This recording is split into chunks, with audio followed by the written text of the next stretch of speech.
The sight in front of her was unbelievable. It had better be a nightmare, but it wasn't. Reality stared at her with wide eyes.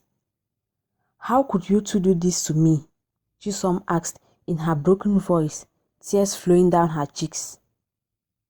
Not being able to stand the betrayal, Chisom speeded out of Chiamaka's bedroom and ran all the way home. She locked her door and buried herself in tears for many days. Her parents, especially her mother, were worried and tried to console her, but she wouldn't open her door. She tried to pull herself together, but each time the image of Chiamaka and Chidi together came flashing in her head. She could still see their unremorseful faces and hear their mocking laughter. She didn't know how long it would keep her heart from exploding with the pain she felt inside her. The news of Chiamaka and the prince's relationship spread out, and soon the entire village was talking about it.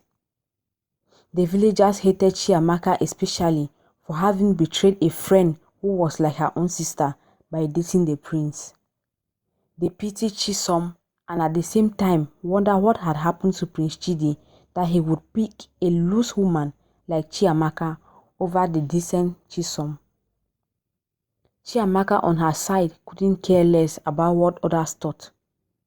Her fear of the prince going back to Chisom had been taken care of, as she had smartly convinced the prince to get married to her as soon as possible with the guise of driving away other men who were captivated by her in order to solidify her place in the prince's life. She had Chidi wrapped around her finger, and he was able to provide guards to keep her safe from Chisom and the villagers who could think of approaching her. Meanwhile, Chisom, after spending weeks in solitude, thought of seeking Chiamaka. She wanted to know what she had done to deserve the betrayal, as she thought it was the only way she would blame herself for her present predicament. On her way to Chiamaka's house, she came across Chiamaka, who was as usual parading the entire village with the royal guards assigned to her by Prince Chidi. Chisom approached her and asked that they talk in private. Chiamaka agreed, and having sent the guards few meters away from them, she told Chisom to make it quick, for she had better things and people like the prince to attend to. Chisom, hurt by her mockery words, went straight to the point. She asked Chiamaka why she had to be the one to betray her like this. If it was another person, she would understand and feel less hurt, but knowing it was her own sister, the pain will forever remain. "I loved you so much, Chiamaka.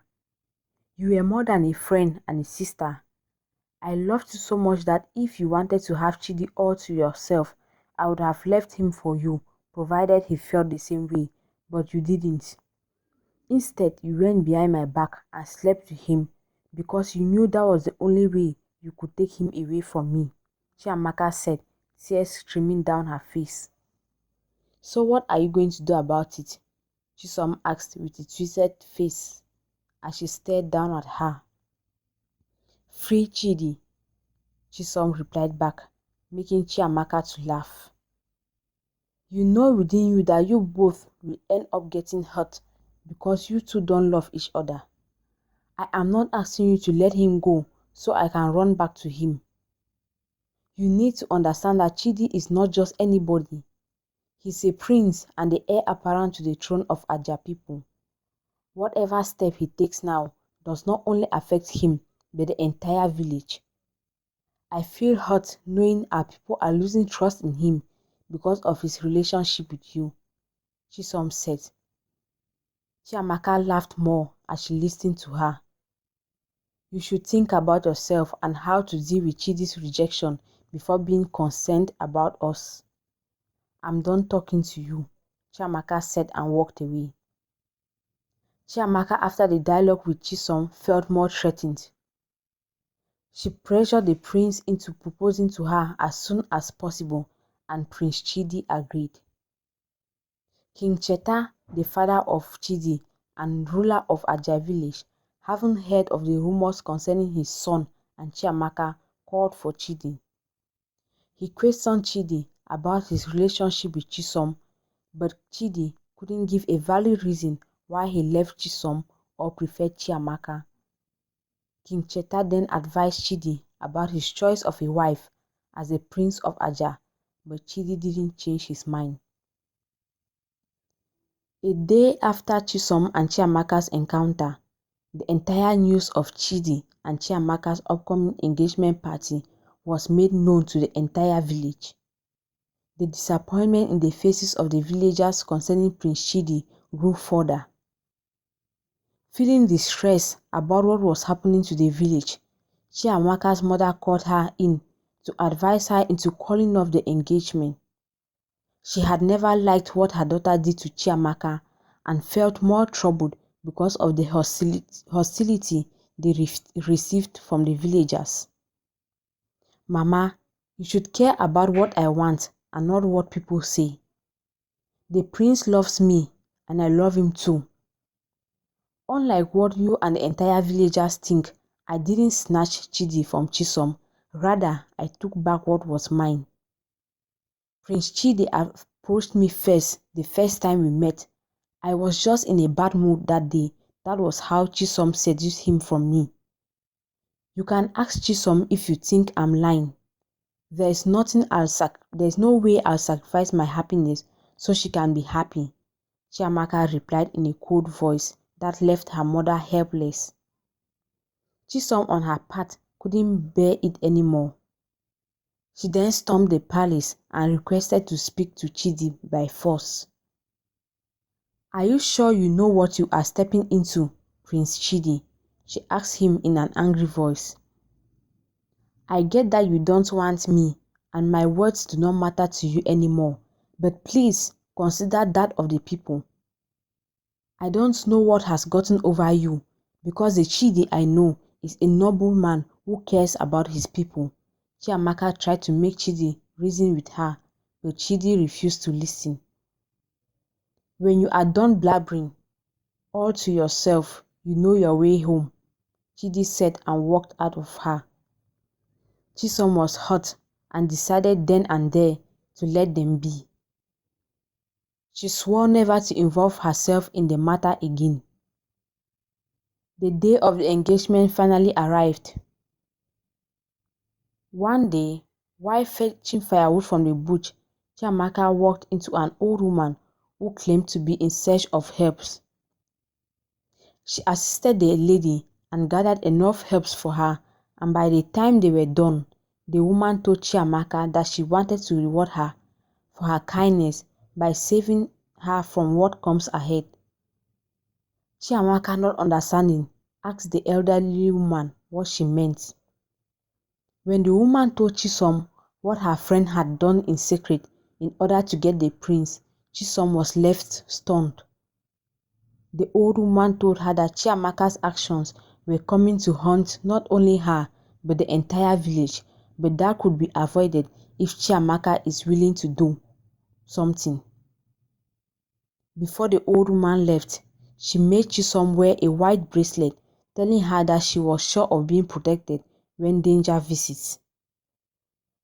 Chisom, standing only with the information she had gotten, ran as fast as she could to Chiamaka's house and confronted her with the truth. Chiamaka, extremely shocked how Chisom found out, remained remorseful. She swore over her dead body to tell the villagers what she had done.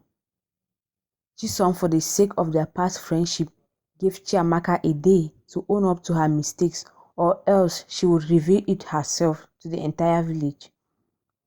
Chiamaka, threatened by the threat of Chisom, thought of what to do and immediately visited the old woman that she had taken the secret of beauty from.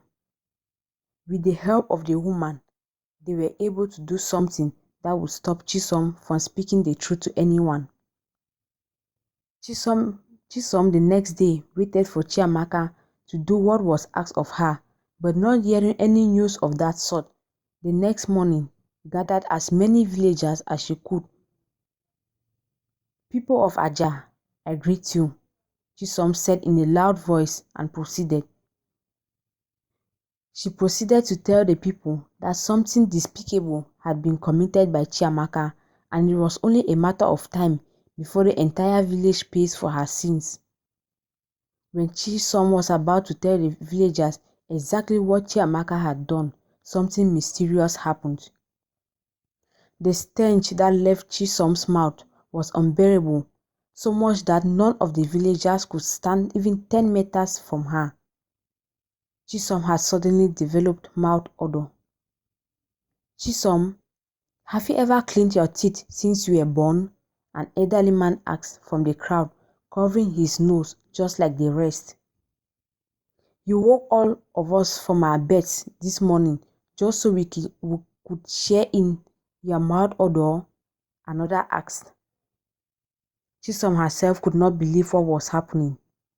She tried to continue where she stopped, but the stench came out double the first time, making the entire village run away from the arena. Chisom's parents brought her back home. She was devastated, but when her family spoke and she replied back, she realized the odor had gone, but whenever she tried to utter Chiamaka's name, the stench came back. She then confirmed that without a doubt, Chiamaka had a hand in this, but she was determined not to give up.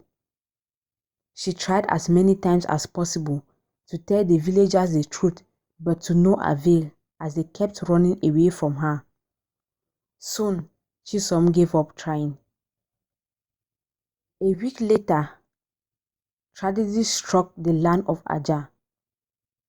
Something more than words could explain had started taking place. The women of Aja, both young and old, were being raped not by humans but spirits. They were attacked at any point in time and setting. The entire village was in shambles, and it was common to see a woman running away from a spirit who was chasing her. Several meetings took place, all attempts to look for a solution, but to no avail. No one could answer why the spirits were after Aja women or what they could do to stop the situation. The women were then given some bracelets to prevent the spirits from coming closer to them. The attempt seemed to have worked, and the villagers experienced some calmness, but things got better for the worse. The spirits could no longer visit the women directly, so they possessed the men in the village and went after the women.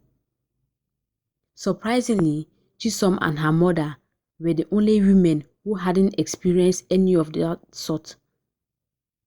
The women then visited Chisom's hut and pleaded for a solution, and bearing Chisom's mouth odor, Chisom told them that the problem and solution was Chiamaka. Chisom had to apologize.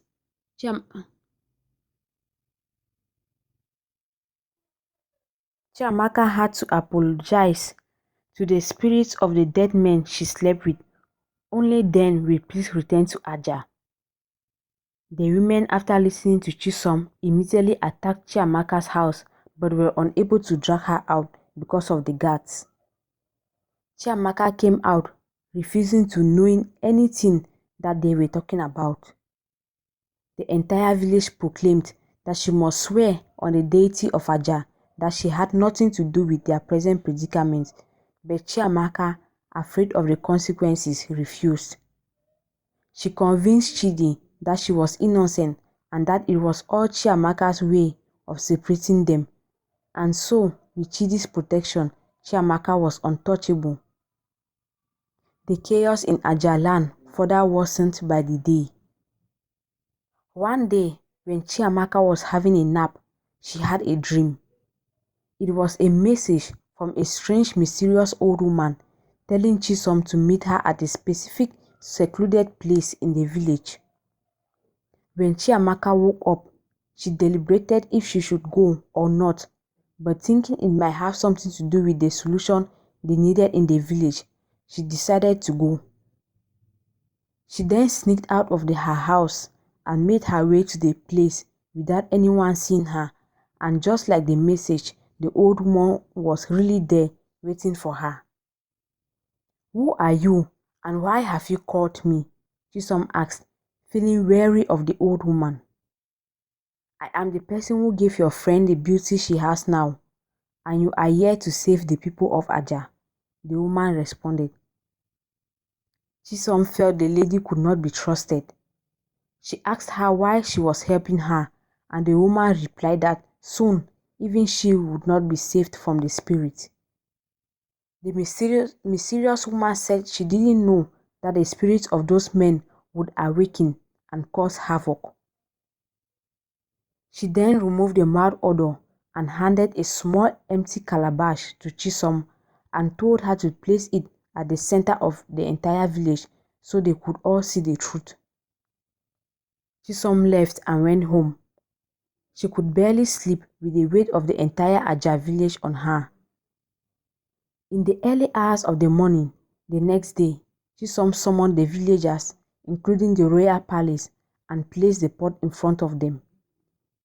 The villagers then watched with horror as everything that Chiamaka did displayed in front of them. Chidi, shocked and with wide eyes, opened Chiamaka's hut and brought her out. Chiamaka tried to plead to Chidi and Chisom to forgive her. "Please, Chisom, do not forget the old days. I was just driven by jealousy," she begged.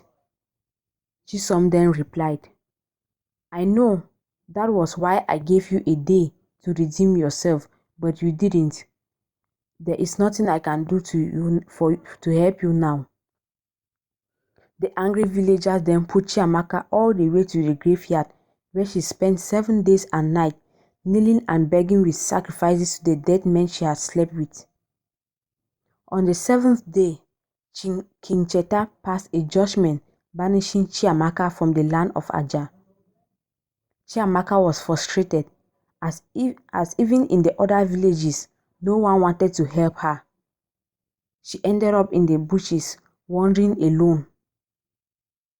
Meanwhile, with everything back to normal in Aja, Chidi tried to make amendments with Chisom. He apologized, stating that he had been influenced by Chiamaka, but Chisom rejected him, saying he was in his senses and knew right from wrong when he dated Chiamaka, and just like the few men in the village who didn't fall for Chiamaka, he would have done same, but he chose not to. She told him she didn't love him because she deserved better and had moved on. They remained friends, but Chidi did not intend on giving up on her. He promised to wait for her till she was ready to love him again. The end.